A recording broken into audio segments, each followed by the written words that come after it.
Kuwait లో ఈ రోజు నేను మా కువైట్ వాళ్ళతో కలిసి వన్ డే ట్రిప్ కి అయితే వెళ్తున్నా కువైట్ సిటీకి. చాలా మంది డ్రైవర్లకు అనమాట కువైట్ కి వచ్చిన తర్వాత వాళ్ళ కువైట్ వాళ్ళు ఎక్కడికి వెళ్తే అక్కడ తీసుకొని వెళ్తారు. అలానే ఈ రోజు నన్ను తీసుకుని రావడం అయితే జరిగింది. కువైట్ సిటీ అనమాట, కువైట్ టవర్ల దగ్గరికి అయితే తీసుకొని వచ్చారు. ఇంకా అలా మా కువైట్ వాళ్ళతో కలిసి లోపలికి అయితే వచ్చేసినాం. ఈ లోపలికి వచ్చి చూస్తే కనుక సేమ్ మన ఇండియాలో వండర్లా ఎలా ఉంటుంది అలా అయితే ఉంది. ఎటు చూసినా ఏదో ఒక వాటర్ యాక్టివిటీస్ అయితే ఉన్నాయి. ఇక్కడికైతే నేను సెకండ్ టైం అయితే వచ్చినా మా కువైట్ వాళ్ళతో కలిసి. ఈ రోజు అయితే మా రూమ్ లో ఉన్న డ్రైవర్లని ఎవరిని పిలవలేదు అనమాట, నన్ను ఒక్కరిని పిలుచుకుని అయితే వచ్చినారు ఇక్కడికి వచ్చి చూస్తే బగబగా మన ఎండ అయితే సంపీడిస్తుంది. అందుకని వచ్చి స్విమ్మింగ్ పూల్ వాటర్ లోపల అయితే పడినా. మా మేడం మా బాబు వచ్చేసి ఒకటే చెప్పారనమాట, పిల్లలు జాగ్రత్త హుసేన్, పిల్లలను బాగా చూసుకోని చెప్పారు. లోపలికి వెళ్ళిన తర్వాత మనం కూడా అంతే జాగ్రత్తతో పిల్లలను అయితే పట్టుకొని ఉన్నా. కువైట్ కి డ్రైవర్ గా కొత్తగా వచ్చిన తర్వాత చాలా మంది ఇలాంటి విషయాలు అయితే సిగ్గుపడుతుంటారు అనమాట. వాళ్ళతో పాటు వెళ్ళి మనం ఇలా చేస్తే ఏమని అనుకుంటారు అది అనేసి. కానీ అలా అయితే ఏముండదు అనమాట. చాలా మందికి ఇలా అయితే తీసుకుని వెళ్తూ ఉంటారు. కానీ అక్కడికి వెళ్ళిన తర్వాత మన యాక్టివిటీస్ మనం అయితే చేసుకోవచ్చు అనమాట.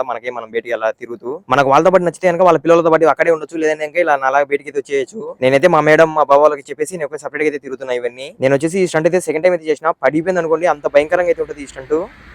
ఇక్కడైతే పోయినసారి కన్నా ఈసారి అయితే భయంకరంగా అయితే ఎంజాయ్ చేసిన. ఇదంతా ఒక ఫుల్ వీడియో యూట్యూబ్ లో అయితే అప్లోడ్ చేసిన, వెళ్ళి చూసేయండి. అండ్ అలానే లైక్ అండ్ సబ్స్క్రైబ్ చేయండి. ఉంటాను, బాయ్.